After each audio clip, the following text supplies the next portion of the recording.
Princess Saralith stood at the window of her family's ship, watching the lights of Cross Point Harbor. The station was huge, filled with ships from 100 different worlds. She pressed her hand against the glass and sighed. Another trade meeting. Another boring day of listening to old politicians talk about things she didn't care about. She was tired of it all. Tired of the guards following her everywhere. Tired of men who only wanted to marry her for her crown. Tired of pretending to smile when inside she felt empty. She was 23 years old and sometimes she felt like she had never really lived at all. "Your Highness, the meeting begins in 1 hour," her guard said from behind her. Saralith turned and gave him a smile that didn't reach her eyes. "I need to use the restroom," she said. "I'll be right back." The guard nodded and stayed at his post. He had guarded her for 3 years and never suspected that she knew how to slip away. She walked down the corridor, turned a corner and used the service entrance that led to the lower docks. Within minutes, she was free. The lower markets of Cross Point Harbor were nothing like the clean, quiet halls of the diplomatic section. Here people shouted and laughed. Strange smells filled the air, some wonderful and some terrible. Aliens of every kind walked past her, and no one looked twice at her simple clothes. For the first time in weeks, Saralith felt like she could breathe. She wandered through the stalls looking at strange foods and odd trinkets. Then she saw a small shop tucked between 2 larger stores. The sign above it said Earth Curiosities in simple letters. Inside, she could see shelves filled with objects she had never seen before. A man stood behind the counter. He was human with dark hair and kind eyes. He was looking at something in his hands, carving it with a small knife. He didn't notice her at first. "Hello," Saralith said. The man looked up and smiled. It was a real smile, warm and honest. "Hello there. Welcome to my shop. Can I help you find something?" "What are you making?" she asked. He held up the small piece of wood. "It's going to be a bird. A sparrow from Earth. They're small but brave. I like them." "It's beautiful," Saralith said, and she meant it. The little bird was only half finished, but she could already see the care in every cut. "Thank you. I'm Jake, by the way. Jake Morrison." "I'm Sarah," she said, using the short form of her name. She didn't want him to know who she really was. "Not yet." "Nice to meet you, Sarah. Are you visiting the station or do you live here?" "Just visiting." "What about you?" Jake set down his carving and leaned against the counter. "I've been here about 6 months. I'm a trader. I travel around, buy things from Earth and sell them to people who've never seen them before. It's a simple life, but I like it." "What's Earth like?" Saralith asked. She had heard of the human homeworld, but she had never been there. Jake's eyes got a distant look like he was seeing something far away. "It's beautiful.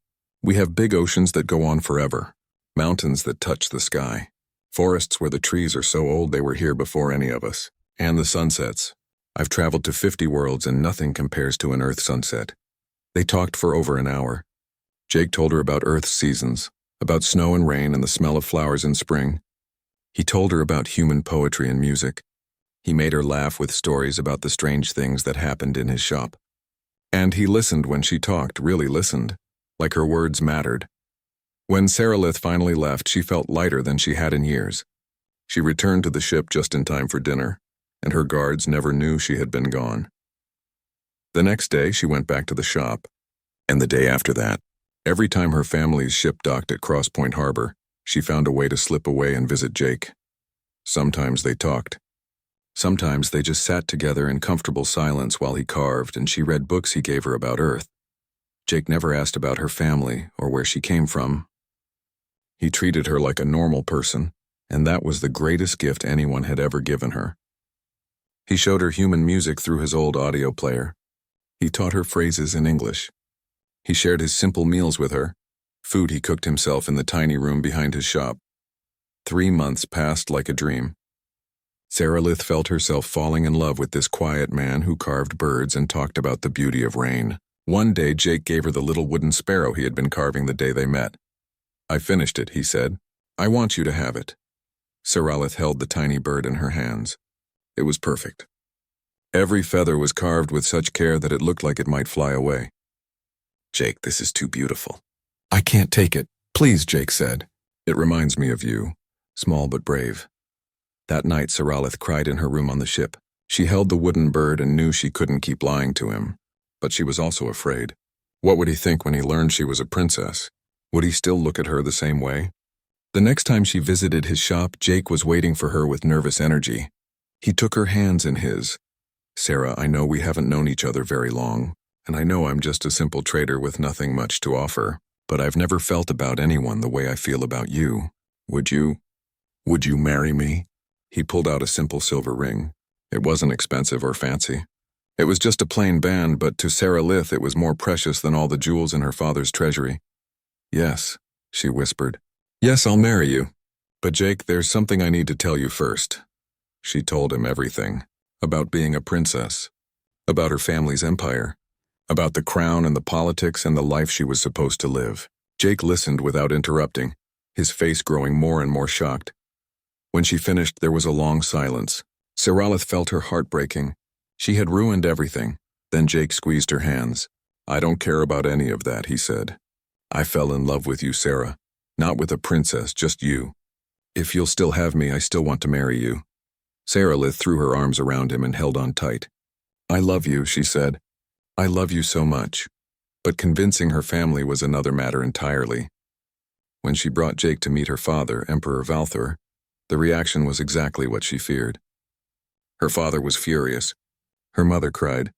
Her sister looked at Jake with pity. "A merchant?" her father roared. "You want to throw away your heritage for a common merchant?" "He's not common," Saralith said, her voice steady despite her fear. "He's kind and good and honest. He loves me for me, not for my title."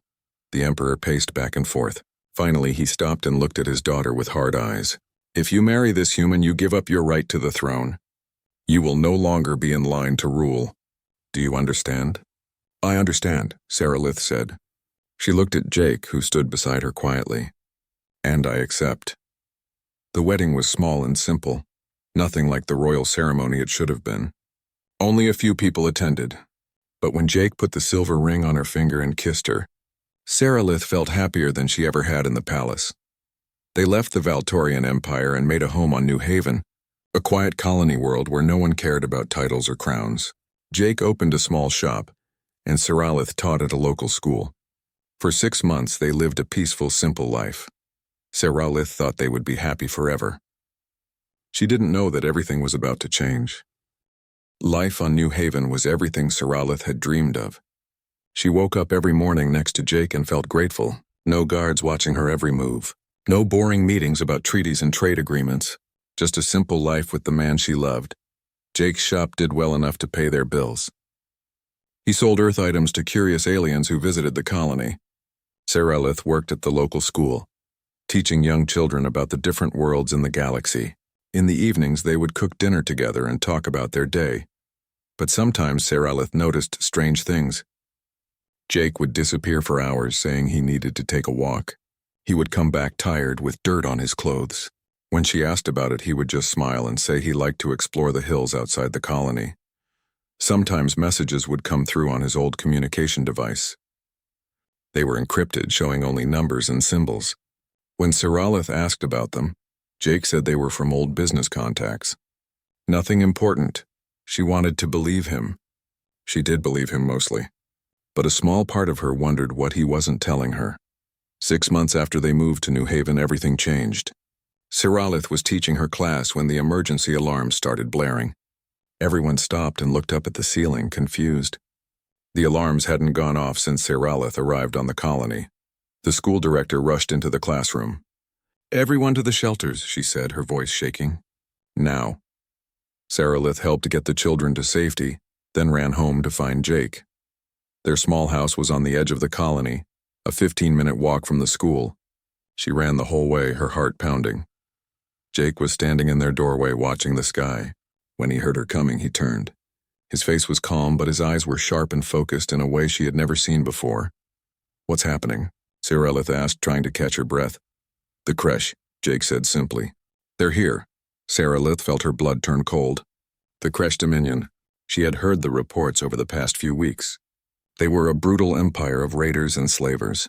They had been attacking the outer territories of the Valtorian Empire, moving from system to system like a plague. But New Haven was supposed to be safe. It was a neutral colony, not aligned with any empire. Why would they come here? She asked. "They don't care about neutral colonies," Jake said. "They take what they want." He looked at her. "Pack a bag." Only what you need. We have to get you to the evacuation ships. The colony descended into chaos within the hour. Everyone rushed to the spaceport, trying to get on the transport ships. Sarilith and Jake pushed through the crowd, but when they reached the landing pad, they saw the problem. There weren't enough ships for everyone. Families were crying, begging for seats. The colony administrator was trying to organize people, but it was hopeless. At least 200 people wouldn't fit on the transports. Sarilith watched mothers holding their children, old people who couldn't push through the crowd, and felt sick. These people would be left behind when the creche arrived. She knew what happened to people the creche captured. They became slaves, or worse. Jake stood still, watching everything. His face had changed. The gentleman she knew was still there, but there was something else now too. Something harder. Something that made him look like a different person. "Stay here," he told Sarilith. Then he walked away before she could ask where he was going. Jake pushed through the crowd until he reached the colony administrator. They talked for a moment, and then Jake pulled out his old communication device. He typed something quickly and put it away. When he came back to Sarilith, she grabbed his arm. "What did you do?" "I called some friends," Jake said. "They're nearby. They'll help." "What friends?" "Jake, what are you talking about?" Before he could answer, someone in the crowd pointed at the sky and shouted. 3 ships were dropping out of the clouds, moving fast. They were sleek and dangerous looking, nothing like the cargo transports at the spaceport. They were warships. The ships landed in the open field next to the spaceport. The boarding ramps lowered and people in combat gear walked out. They moved with military precision, spreading out and taking control of the situation. A man walked up to Jake and Sarilith. He was human, with short gray hair and scars on his face. When he saw Jake, he smiled and gave a sharp salute. "Commander Morrison," the man said. "Good to hear from you again, sir." Sarilith stared at Jake. "Commander Morrison? What was this man talking about?" Jake returned the salute, then looked at the man with tired eyes. "Hello, Ryan. Thanks for coming. Wouldn't miss it, sir. We heard your call and came as fast as we could." The man named Ryan looked at Sarilith and nodded respectfully. "Ma'am," Jake turned to his soldiers. "Get these people loaded up. Women, children, and elderly first. Move fast. We don't have much time." The soldiers moved immediately, organizing the crowd with efficiency that the colony administrator could never achieve. People were ushered onto the warships in groups. There was no more panic, no more chaos. The soldiers knew exactly what to do, and people trusted them. Sarilith watched in shock as her husband directed everything like he had done it 1,000 times before. He knew exactly which families to group together. He knew how to calm people down when they got scared. He spoke to the soldiers in short, clear orders, and they responded instantly. This wasn't the man who carved wooden birds. This was someone else entirely. Within 30 minutes, everyone was loaded onto the 3 ships. Ryan came back to report. "All civilians secure, sir. We're ready to leave." "What about the creche?" Jake asked. "Our sensors show their fleet will arrive in about 4 hours. We'll be long gone by then." Jake nodded. Then he looked at Sarilith. "We need to go." She followed him onto one of the ships, her mind spinning with questions. The inside of the ship was all metal and machinery, with weapons mounted on the walls. It smelled like oil and ozone. This was a military vessel made for fighting. They found seats in a small cabin near the bridge. As soon as the door closed, Sarilith turned to Jake. "Who are you?" she asked quietly. Jake sat down and put his head in his hands. For a long moment, he didn't say anything. Then he looked up at her and she saw pain in his eyes. "I'm sorry," he said. "I should have told you the truth from the beginning." "What truth?" "Jake, those soldiers called you Commander Morrison. They saluted you. Those are military ships. What's going on?" "I wasn't always a merchant," Jake said slowly. "Before I came to Crosspoint Harbor, before I opened that little shop, I was a soldier. A commander, actually, for Earth's military." Sarilith felt like the floor was falling away beneath her. "You were a soldier?" "Not just a soldier. I led a special force called the Sentinel Corps. We protected Earth's colonies from threats. Pirates, raiders, hostile aliens. I did that for 15 years. Jake's voice was flat, like he was reciting facts that had no emotion attached to them. "Why did you stop?" "Because I got my entire crew killed." Jake's voice cracked. 5 years ago, we were defending the Terran colonies from an invasion. We won the battle, but I lost everyone under my command. 317 people. I gave the orders that sent them to their deaths, and then I survived while they didn't. Saralith reached out and took his hand. It was shaking. After that, I couldn't do it anymore, Jake continued. I resigned. I took what little money I had and bought a small ship and some trade goods. I became a merchant because I wanted to be someone who created connections instead of destroying things. I wanted to be someone who didn't have to send people to die. And those soldiers out there? Saralith asked. They served with me before. Ryan Chen was my tactical officer. When I sent out that call, I used old Sentinel Corps codes. I didn't know if anyone would answer, but they did. Jake looked at her with desperate eyes. I'm sorry I lied to you. I'm sorry I wasn't honest. I just wanted to be Jake, the merchant who carved birds. I didn't want to be Commander Morrison anymore. Saralith was quiet for a long time, trying to process everything. The man she had married wasn't who she thought he was. But at the same time, he was exactly who she thought he was. He was still kind. He was still gentle. He had still carved her that little wooden bird with so much care. I'm not angry that you were a soldier, she said finally. I'm hurt that you didn't trust me enough to tell me. I know. I'm sorry. Before they could say more, an alarm sounded through the ship. A voice came over the speaker system. All hands prepare for slipspace jump. We're getting out of here. The ship shuddered and then jumped. Through the window, Saralith could see the stars stretch and blur. They were leaving New Haven behind. She got a message on her personal device. It was from her sister, Princess Kylaran, marked urgent. Saralith opened it and read quickly, her eyes growing wide. Jake, she said quietly. It's worse than we thought. He looked at her, waiting. The Kresh aren't just raiding the outer territories anymore. They're attacking the core systems. They hit the Valtorian home fleet 3 days ago. My father's empire is falling. Her voice shook. He's calling all citizens to return home. He needs every able person to help defend the homeworld. Jake was quiet for a moment. Then he said, Do you want to go? They're my people, Saralith said. My family. Even if my father disowned me for marrying you, I can't just abandon them. Then we'll go, Jake said without hesitation. Jake, you don't have to. This isn't your war. He looked at her with those kind eyes she had fallen in love with. But now there was something else in them too. Something hard and determined. You're my wife, he said. Your people are my people.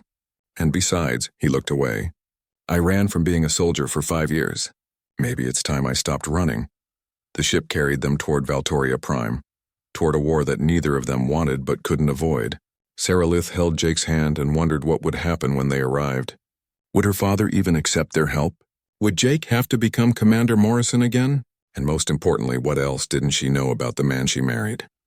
The journey to Valtoria Prime took 3 days. Saralith spent most of that time trying to understand who Jake really was.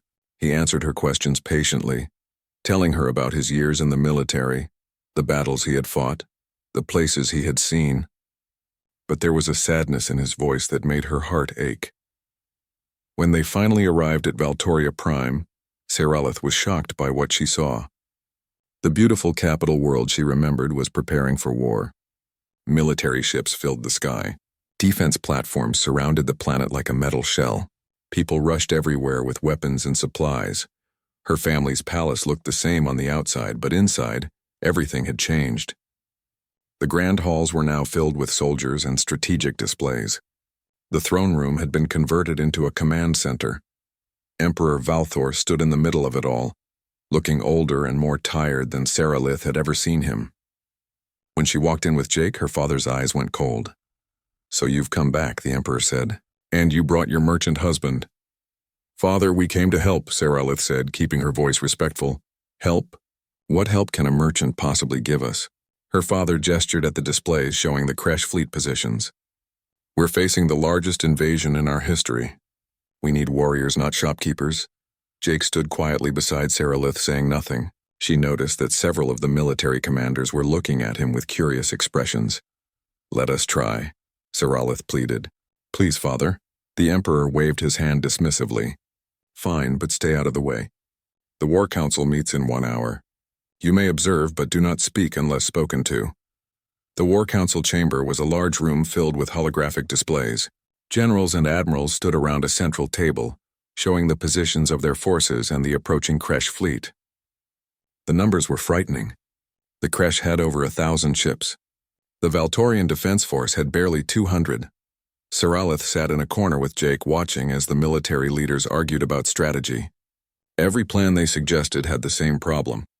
They were outnumbered 5-1. No matter what they did, the crash would overwhelm them. Finally, one of the generals turned to the Emperor. "Your Majesty, we must consider evacuation. We cannot win this battle. Evacuation?" The Emperor's voice was angry. "This is our home world. We will not abandon it. Then we will die defending it," another general said quietly. The room fell silent. Everyone knew it was true. They were going to lose. "Does anyone have any other suggestions?" The Emperor asked, his voice tired and defeated. Jake stood up. Every eye in the room turned to him. "Yes," Jake said simply. "I do." The Emperor looked at him with barely concealed contempt. "The merchant has military advice for us. This should be amusing." Jake walked to the central display, studying the formation of ships. "Your defensive plan is focused on protecting the planet directly. You've arranged your ships in 3 defensive shells around Valtoria. Prime, that is standard military doctrine," one of the generals said stiffly. "It's also exactly what the Kresh expect you to do." Jake touched the display, and to everyone's surprise, it responded to his commands. He zoomed out, showing the entire system. The Kresh fight through overwhelming force. They know you'll defend the planet, so they'll just keep throwing ships at you until your defenses break. It's what they always do. "And what would you suggest instead?" the Emperor asked mockingly. Jake manipulated the display, moving the Valtorian ships into a different formation. "Meet them in open space here at the asteroid belt. Use the asteroids for cover. Divide your fleet into small mobile groups instead of one large formation. Hit their command ships first. Disrupt their coordination. Make them fight on your terms, not theirs." The generals looked at each other, confused. One of them spoke up. That's suicide. We'd be even more exposed."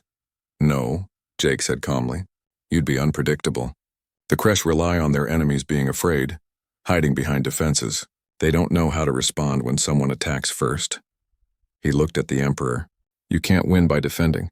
Your only chance is to make them too afraid to continue the attack." "Ridiculous," the Emperor said. "Who are you to tell my generals how to fight?" "Someone who's actually fought the Kresh before and won," Jake said quietly.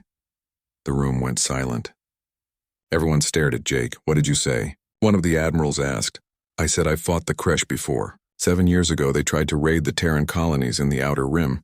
We destroyed their fleet." Jake looked around the room. "I'm not a merchant. I mean, I am now, but I wasn't always. My name is Jacob Morrison. I was a commander in Earth Sentinel Corps." The reaction was immediate. Several of the military officers started talking at once. Saralith heard the fear and respect in their voices. They knew that name. Her father stood up, his face pale. "You're Commander Morrison? The Butcher of the Outer Rim?" Jake flinched at the nickname, but nodded. "Some people call me that." "You destroyed 3 Kresh battle groups with a force half their size," one of the generals said, his voice filled with awe. "The Kresh still tell stories about you to scare their children." "I did what was necessary to protect my people," Jake said. "Just like you're trying to protect yours." The Emperor looked at Jake with new eyes, no longer dismissive. "If you were such a great commander, why are you running a shop on a nowhere colony?" "Because I got tired of war," Jake said simply. "I wanted a different life. But that doesn't mean I've forgotten how to fight." Saralith watched her husband stand before the War Council, and she finally understood. This was who Jake had been before she met him. Not just a soldier, but a legend, the kind of person whose name alone made enemies afraid. The Emperor was quiet for a long moment. Then he said, "Commander Morrison, if you were in charge of this defense, what would you do?" Jake looked at the display again. "I'd need access to your communication systems, and I'd need to send a message on old Sentinel Corps frequencies." "Why?" the Emperor asked. "Because I'm going to need help, and I know people who owe me favors." The Emperor nodded slowly. "Very well. You have command of the defense fleet, but if you fail, Commander, you won't live long enough to regret it." "If I fail, none of us will," Jake said. That night, Jake took Saralith to a private room in the palace. He was carrying a small metal case that she had never seen before. He set it on a table and opened it carefully. Inside was a sword, but it wasn't like any sword Saralith had ever seen. The blade was dark, almost black, and it seemed to absorb the light around it. Along the flat of the blade were hundreds of tiny symbols etched into the metal. "What is that?" Saralith asked quietly. It's called the Blade of Remembrance, Jake said, not touching it. Every commander in the Sentinel Corps gets one. Each symbol on the blade represents a battle I fought, and each name etched on the handle represents someone who died under my command. Siralith looked closer and saw the names. There were so many of them, carved in tiny letters that covered the entire handle. 317 names, Jake said softly. I can tell you the story of every single one of them. How they died, what their last words were. Some of them had families. Some of them were barely old enough to join the military. His voice cracked. I remember all of them. Jake, Siralith didn't know what to say. I need to tell you everything, Jake said. Before this battle starts, you need to know exactly who I am, what I've done. He sat down and Siralith sat beside him. Jake told her everything, about his first command when he was only 25 years old, about the battles against pirates and raiders, about the time he defended a colony against slavers and saved 10,000 people, about the time he lost half his crew taking out an enemy stronghold. He told her about the final battle, the one that broke him. The Zathorn invasion had come without warning. Jake's fleet was the only thing standing between the enemy and 3 million colonists. He had to make a choice. Retreat and save his crew or fight and save the colonists. I chose to fight, Jake said, staring at nothing. We won. We saved the colonies. But I lost everyone. 317 people died, because I gave the order to attack instead of retreat. He looked at Siralith with haunted eyes. I was the hero who saved 3 million lives, and I was the killer who sent 300 people to their deaths. Both things are true. You saved 3 million people, Siralith said, taking his hand, and I killed 300. Don't you understand? Every time I close my eyes, I see their faces. I hear their voices on the comm systems calling for help that I couldn't give them. Jake's voice was barely a whisper. I became a merchant because I couldn't face being a commander anymore. I couldn't send anyone else to die for me. Siralith was quiet for a moment, thinking about everything he had told her. Finally, she said, Do you regret saving those 3 million people? No, Jake said immediately. Do you think someone else could have saved them with fewer casualties? Jake was quiet, thinking. No, he said finally. The Zathorn were too strong. It was a miracle we won it all. Then you did the right thing, Siralith said. It was a terrible thing. It hurt you in ways that will never fully heal. But it was still the right thing. How can you say that? Jake asked, tears in his eyes. Because you're a good man who had to make an impossible choice. A bad man wouldn't carry those 317 names with him every day. A bad man wouldn't have run away from being a hero because he felt guilty for the cost of victory. Siralith cupped his face in her hands.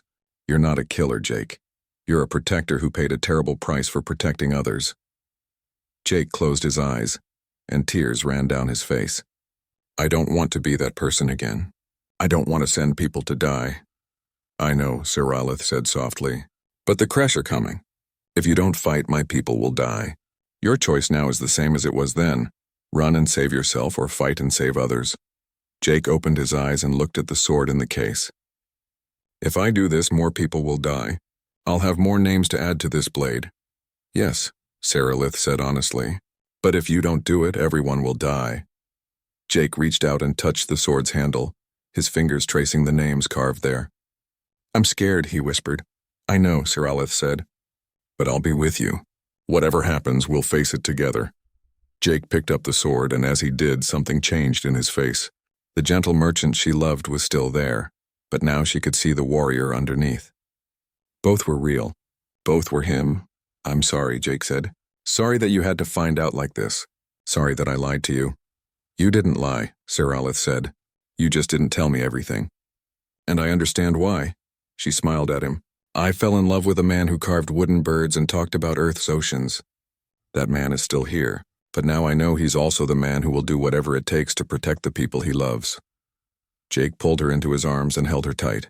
Thank you, he whispered. Thank you for not hating me. I could never hate you, Siralith said. I love you. All of you. The next morning, Jake sent his message on the old Sentinel Corps frequencies. It was simple. This is Commander Morrison. I need you.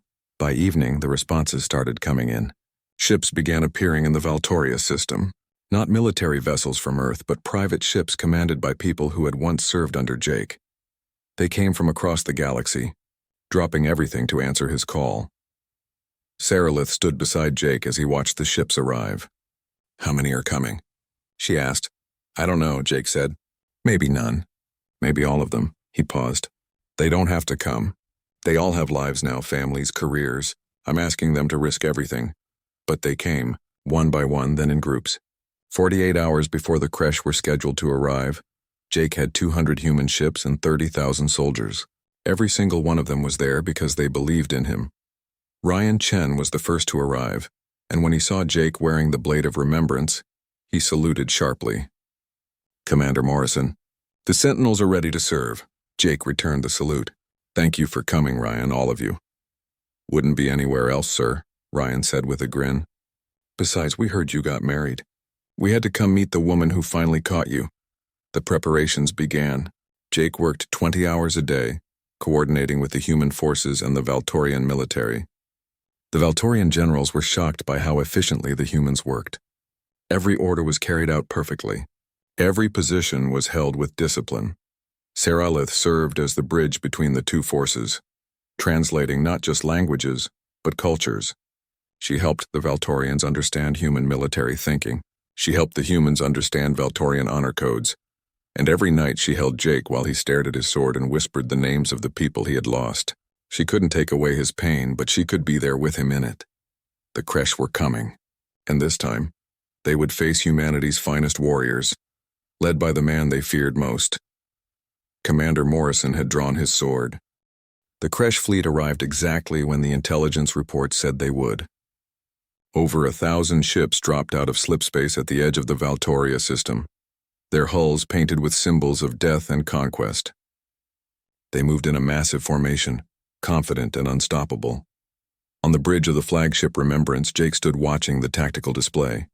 Saralith stood beside him, along with Ryan Chen and several Valtorian officers. Everyone was silent, watching the enemy fleet approach. "They're even bigger than we thought," one of the Valtorian officers said nervously. "Size doesn't matter if you can't use it effectively," Jake said calmly. He touched the display, highlighting several ships in the creche formation. "See these? Command vessels. They coordinate the entire fleet. Take them out and the rest won't know what to do." Ryan leaned in to look. "They're protected in the center of the formation. We'd have to go through hundreds of ships to reach them." "Then that's what we'll do," Jake said. He activated the fleet-wide communication system. "All ships, this is Commander Morrison. The creche think they're hunting frightened prey. Today we show them what happens when prey becomes predator. Execute Protocol Reaper." The human and Valtorian fleets moved as one. Instead of forming defensive positions around the planet, they accelerated toward the creche using the asteroid belt as cover. The creche, expecting their enemies to cower behind planetary defenses, were caught off guard. Jake's plan was brilliant and terrifying. The fleet split into 20 small groups, each commanded by one of his former officers. They moved through the asteroids like sharks through water, fast and deadly. The creche tried to follow, but their massive ships were too slow to navigate the debris field. "First strike teams, you have your targets," Jake said into the comm. "Remember your training. Fast, precise, no hesitation." Saralith watched as the first human ships emerged from the asteroids and struck at the creche flanks. They moved so quickly that the creche barely had time to react. Human weapons cut through creche shields with practiced efficiency. Within minutes, a dozen creche ships were crippled or destroyed. The creche warlord, who had been broadcasting demands for surrender, suddenly went silent. His next transmission was filled with rage. "What is this? Who are these humans who dare attack us?" Jake smiled coldly and opened a channel directly to the creche command ship. "This is Commander Jacob Morrison of Earth Sentinel Corps. You made a mistake coming here." There was a pause. Then the creche warlord laughed, but it sounded forced. "The Butcher of the Outer Rim, we thought you were dead. I got better," Jake said. "You have one chance to retreat. Take it. We are creche. We do not retreat from humans." The warlord cut the connection and ordered his fleet to attack. The battle began in earnest. The creche ships charged forward, trying to use their numbers to overwhelm the defenders. But Jake had planned for this. Every time the creche committed ships to one area, human forces would strike somewhere else. They were fighting 100 small battles instead of one large one, and the creche didn't know how to respond. Saralith listened to Jake give orders, his voice never rising above calm, controlled tones. Beta Squadron, pull back and regroup. Delta Squadron, hit their left flank. Valtorian 3rd Fleet, maintain defensive position around those transports. Ryan Chen worked beside him, coordinating the tactical data. Commander, the Kresh are trying to surround Charlie Squadron. Let them, Jake said. When they commit to the attack, have Echo and Foxtrot hit them from behind. Make them pay for overextending. It happened exactly as Jake predicted. The Kresh threw 50 ships at Charlie Squadron, thinking they had trapped their prey. Then Echo and Foxtrot squadrons appeared from the asteroid field and destroyed half the Kresh force before they could react. The survivors broke and ran only to be picked off by waiting human ships. The battle raged for hours. Saralith watched as Jake's strategy slowly broke apart the Kresh formation. Every attack was calculated. Every move had a purpose. The humans fought with a precision that the Kresh couldn't match, but it came at a cost. Saralith heard the casualty reports coming in. Ships destroyed. Pilots killed. Every few minutes, Jake would pause and close his eyes briefly, like he was adding names to a list in his mind. We're losing too many people, Saralith said quietly. I know, Jake said, his voice tight with pain. But if we don't press the attack now, we'll lose everyone. He identified the Kresh command vessel, a massive ship at the center of the enemy formation. Ryan, I need a strike team. Your best pilots. Sir, that ship is surrounded by their entire fleet. It's suicide. It's necessary, Jake said. If we take out their command structure, the rest will fall apart. They rely on centralized control. Without it, they're just a mob. Ryan was quiet for a moment. Then he said, I'll lead the strike team myself. Ryan, no, Jake started to say. Sir, with respect, this is what we do. This is what you trained us for. Ryan smiled. Besides, someone has to show these Kresh what human pilots can do. Jake looked at his old friend and Saralith saw the pain in his eyes. He was sending someone he cared about into almost certain death. But he nodded. Go and come back alive. That's an order. Yes, sir, Ryan said. He left the bridge at a run. Saralith took Jake's hand. It was shaking. He'll be okay, she said, not knowing if it was true. He better be, Jake said quietly. I've lost enough friends. They watched on the tactical display as Ryan's strike team of 12 ships dove into the heart of the Kresh fleet. The enemy ships swarmed around them like angry insects. Explosions lit up the display. Saralith held her breath. Ryan's voice came through the calm despite the chaos around him. Target locked. Beginning attack run. The strike team moved in perfect coordination, weaving through enemy fire. They focused all their weapons on one section of the command ship's shields. The shields flickered and failed. Ryan's team poured fire into the exposed hull. Target hit. Command ship is crippled. Ryan shouted. All teams get out of here. But only 8 of the 12 ships made it out. 4 had been destroyed in the attack. Saralith saw Jake close his eyes again, his lips moving silently. He was counting. 4 more names to remember. The loss of their command ship threw the Kresh fleet into chaos. Without coordinated orders, the ships began to act independently. Some tried to continue the attack. Others tried to retreat. They got in each other's way, creating confusion that Jake's forces exploited ruthlessly. All squadrons press the attack, Jake ordered. Don't give them time to reorganize. The human and Valtorian forces struck again and again, targeting the confused Kresh ships. Without their command structure, the Kresh fought like amateurs. Human tactics and training won out over Kresh numbers and brutality. After 6 more hours of fighting, the Kresh fleet was broken. Ships were fleeing in all directions, abandoning their wounded and their mission. The Valtorian system was saved, but the victory felt hollow to Saralith. She watched Jake standing at the tactical display, staring at the damage reports. 43 human ships destroyed, 43 crews dead, plus hundreds of Valtorian casualties. The Emperor's voice came through the comm system, filled with joy and relief. Commander Morrison, we've won. You saved us. Yes, Your Majesty, Jake said flatly. We won. After the battle, there were 3 days of celebrations across Valtoria Prime. The streets were filled with people cheering and singing. The Emperor held a grand ceremony in the palace honoring Jake and his forces as heroes. Jake stood before the assembled crowd, wearing his military uniform with the blade of remembrance at his side.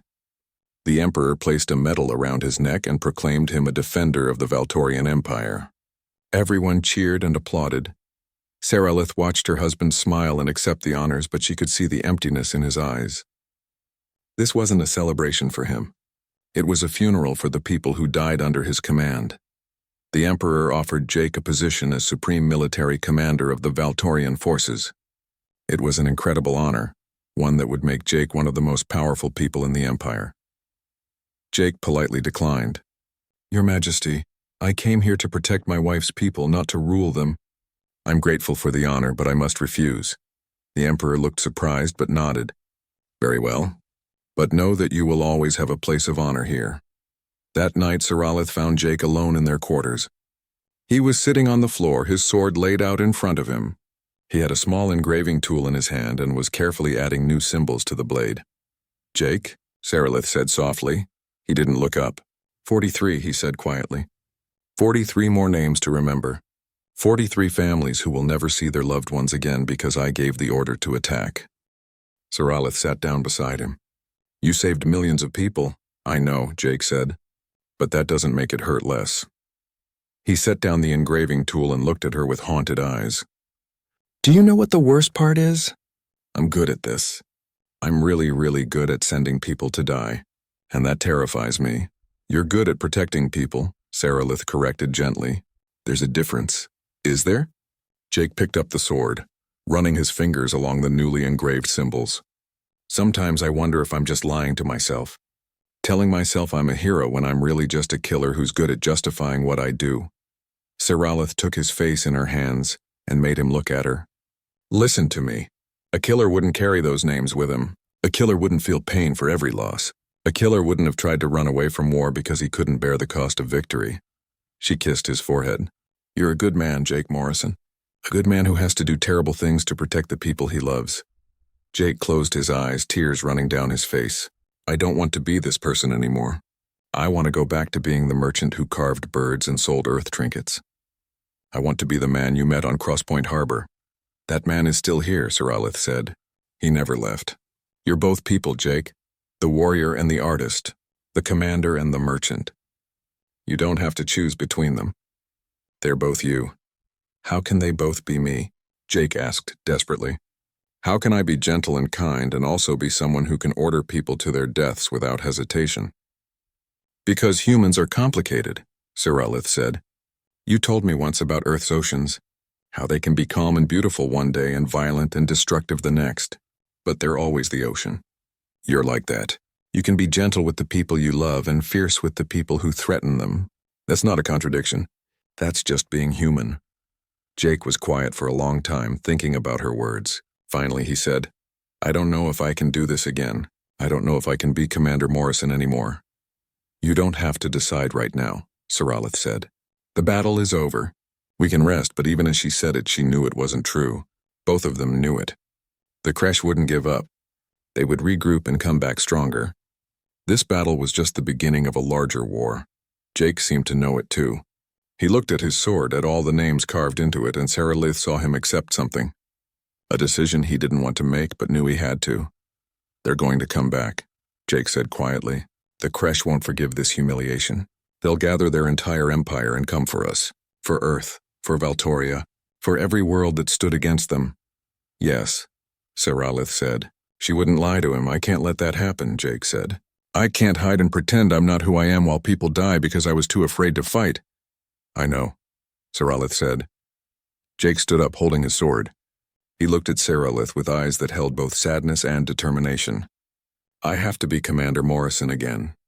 Not because I want to, but because if I don't, everyone I love will die, and I can't live with that." Saralith stood up and took his hand. "Then I'll be with you. Whatever you decide, wherever you go, I'll be beside you." "This will mean more war," Jake warned. "More death. More names on this blade. I'm going to have to do things that will give me nightmares for the rest of my life." "I know," Saralith said, "but you won't have to carry it alone. I'll help you bear the weight." Jake pulled her into his arms and held her tight. "Thank you," he whispered. "Thank you for loving me even when I hate myself." "I will always love you," Saralith said. The merchant and the commander. The artist and the warrior. All of you. They stood together in the quiet room, holding each other while outside the celebrations continued. Tomorrow Jake would make his decision public. Tomorrow he would accept the burden of leadership again. Tomorrow he would become the warrior the galaxy needed him to be. But tonight he was just Jake, holding his wife and trying to remember what peace felt like. Morning came too quickly. Jake stood at the window of their quarters, watching the sun rise over Valtoria Prime. Sarilith woke to find him already dressed in his military uniform, the blade of remembrance at his side. He looked like a different person from the merchant she had married, but his eyes were the same. "You're really going to do this?" she asked, though she already knew the answer. "I have to," Jake said. He turned to look at her. The intelligence reports came in overnight. The Kresh are calling for their entire empire to mobilize. They've declared a holy war against humanity.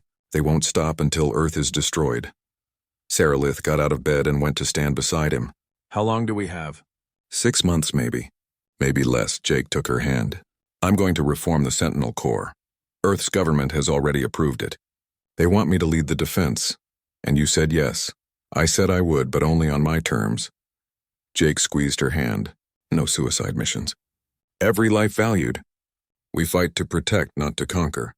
If I'm going to be Commander Morrison again, I'm going to do it my way." Sarilith smiled. "That's the man I love." Over the next few weeks, Jake threw himself into preparing for the war. He sent out calls to former Sentinel Corps members across the galaxy. More came than Sarilith expected. Not just humans, but aliens who had fought alongside humans before. People who believed in what Jake stood for. But Jake didn't just focus on military preparation. He did something that surprised everyone. He reached out to other species who had suffered under Kresh attacks, inviting them to join a coalition. He offered Earth's military expertise in exchange for diplomatic and economic support. Sarilith served as his diplomatic liaison. She traveled to a dozen worlds, speaking to leaders and convincing them that humans weren't seeking to dominate the galaxy. They were seeking to protect it. Her status as both a Valtorian princess and a human's wife gave her unique credibility. Some species refused, too afraid of the Kresh or too suspicious of human intentions. But others agreed.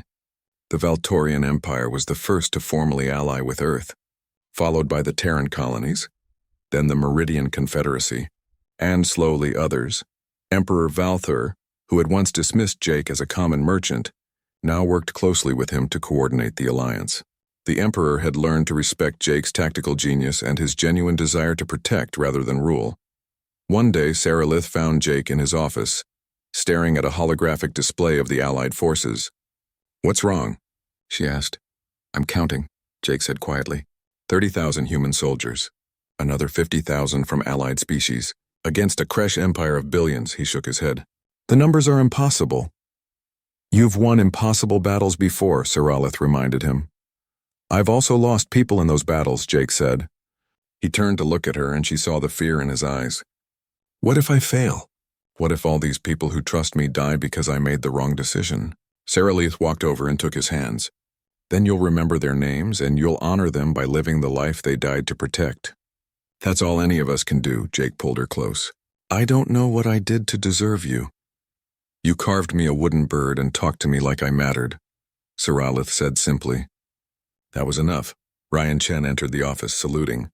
"Sir, the fleet is assembled." "Everyone's here," Jake nodded. "It's time." The ceremony took place on Valtoria Prime in the Grand Plaza where the Emperor usually held state functions. Thousands of soldiers stood in formation, human and alien alike. Ships filled the sky above, their hulls gleaming in the sunlight. Jake stood on a raised platform with Sarilith beside him. The Emperor was there too, along with representatives from all the allied worlds.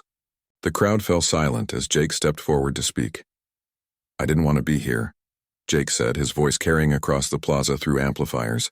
"I didn't want to be a soldier again. I wanted to live a quiet life with my wife, selling trinkets and carving birds. I wanted peace." He paused, looking out at the assembled forces. "But peace isn't something we can hide from the galaxy. Peace is something we have to fight for. Not because we love war, but because we love the people we're trying to protect." Jake drew his sword, and the dark blade caught the light. "This sword carries the names of everyone who has died under my command. 360 names now after the battle here. Every single one of them trusted me to make the right decisions. Some of them died anyway." The crowd was completely silent, hanging on every word. I can't promise that none of you will die, Jake continued. I can't promise that we'll win this war without losses. What I can promise is that every life will matter. Every person here is valued. If you follow me, I will do everything in my power to bring you home safely. But I won't lie to you. Some of you won't come home.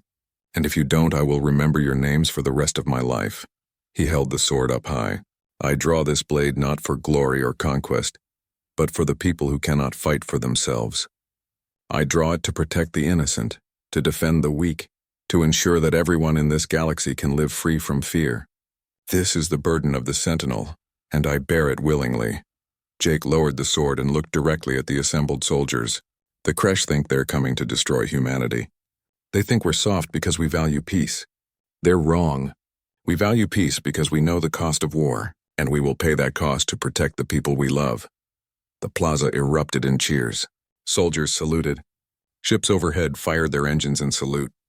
Saralith watched as her husband, the gentle merchant who had carved her a wooden bird, became the warrior leader that the galaxy needed. After the ceremony, Jake spent hours meeting with his commanders, finalizing strategy. The plan was ambitious.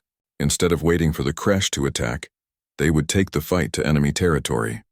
Strike at Kresh supply lines, free their slaves. Make every Kresh world understand that attacking humanity came with a price.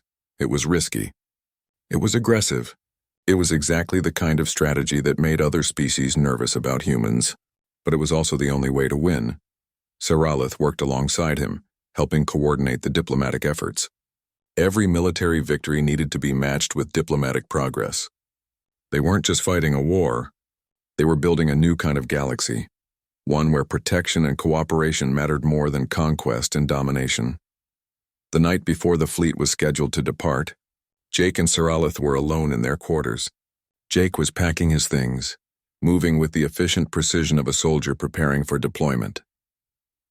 I have something for you, Saralith said. She held out a small wooden box. Jake opened it carefully. Inside was the little wooden sparrow he had carved for her that first day they met. But now there was a second bird beside it. This one was cruder, less perfect but carved with obvious care. I tried to make one like you did, Saralith said. It's not very good, but I wanted you to have something to remind you of home, of the life waiting for you when this is over. Jake picked up both birds, holding them gently. They're perfect, he said, his voice thick with emotion. Thank you. Promise me you'll come back, Saralith said. Promise me that when this war is over, we'll go back to our simple life. Maybe open that shop again. I promise, Jake said. When this is over, I'm hanging up this sword forever. I'll spend the rest of my days carving birds and selling Earth curiosities. No more war. No more death. Just you and me and our peaceful life. I'm holding you to that promise, Saralith said, trying to smile through her tears. I'm coming with you, she added. Don't try to talk me out of it. Jake started to protest, then stopped. I won't be able to focus on the war if I'm worried about you being safe. And I won't be able to do my work if I'm worried about you dying, Saralith countered. We're in this together, remember? For better or worse. Jake smiled and pulled her close. For better or worse, he agreed. The next morning, the fleet prepared to depart. The flagship Remembrance led the way, with Jake on the bridge and Saralith beside him. Ryan Chen managed the tactical displays while Valtorian officers coordinated with the Allied forces. As they entered the coordinates for their first jump, Jake made one final announcement to the entire fleet. All ships, this is Commander Morrison. We're not fighting for territory or power. We're not fighting because we hate the Kresh. We're fighting so that every person in this galaxy can live free from fear. We're fighting so that a merchant and a princess can open a shop together and sell trinkets in peace. He paused, his hand resting on the sword at his side. Let's show the Kresh what humanity protects. Let's show them what happens when they threaten the people we love. All ships prepare to jump. The fleet entered slipspace together, hundreds of ships moving as one. Through the window, Saralith watched the stars stretch and blur. They were heading toward war, toward danger, toward an uncertain future. But Jake's hand found hers and she held on tight. Whatever came next, they would face it together. Jake was no longer running from who he was. He had accepted both sides of himself, the gentle artist and the fierce warrior. He had made peace with his past and accepted his future. And most importantly, he had Saralith beside him, loving all of who he was. The merchant had drawn his sword. The commander had found his purpose. and the man had discovered that he could be both gentle and strong, that protection and love were not opposites but two sides of the same coin. Far ahead, in the darkness between stars, the Kresh Empire waited. They thought they were hunting humans. They didn't understand that they had made humans into hunters. They didn't know that the gentle species that valued art and beauty could also be the most dangerous warriors in the galaxy when protecting what they loved. But they would learn. Commander Morrison would make sure of that. In his pocket, Jake carried 2 wooden birds, reminders of the life he would return to when the war was over. Reminders that he was more than a warrior, more than a commander, more than a killer of enemies. He was also an artist who carved beauty from wood, a husband who loved his wife, a man who believed that peace was worth fighting for. The blade of remembrance rested at his side, heavy with the weight of names and memories. But Saralith's hand in his was light and warm, a promise of the future they would build together when the fighting was done. The war had begun, but so had something else. A new kind of galaxy was being born, one where strength and gentleness could coexist, where warriors could also be artists, where a merchant and a princess could change the fate of worlds. The Remembrance and its fleet jumped toward the first battle. Behind them, Valtoria Prime shone like a jewel in the darkness, a symbol of everything they were fighting to protect. Ahead, the unknown waited, full of danger and possibility. Jake Morrison, former merchant, current commander, and forever the man who carved wooden birds, led his people into the future. And Saralith, princess who chose love over power, stood beside him every step of the way.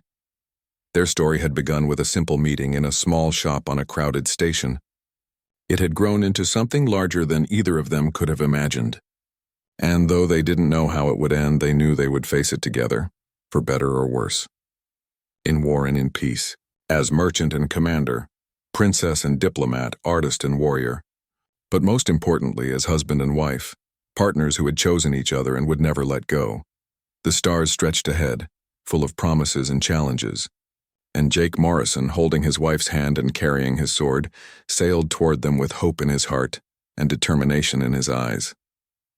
The alien princess had married a common man. But she had found that there was nothing common about him at all.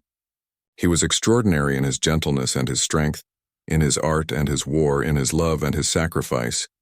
And together they would show the galaxy what humanity truly meant. Not just warriors or merchants, not just fierce or gentle, but all of these things and more. Complex, contradictory, capable of both great love and great courage. The journey continued. The war called. But so did peace, waiting for them on the other side. And they would reach it together no matter how long the road or how hard the fight. Because some promises are worth keeping, some loves are worth protecting, and some simple wooden birds carry the weight of entire worlds in their carved wings.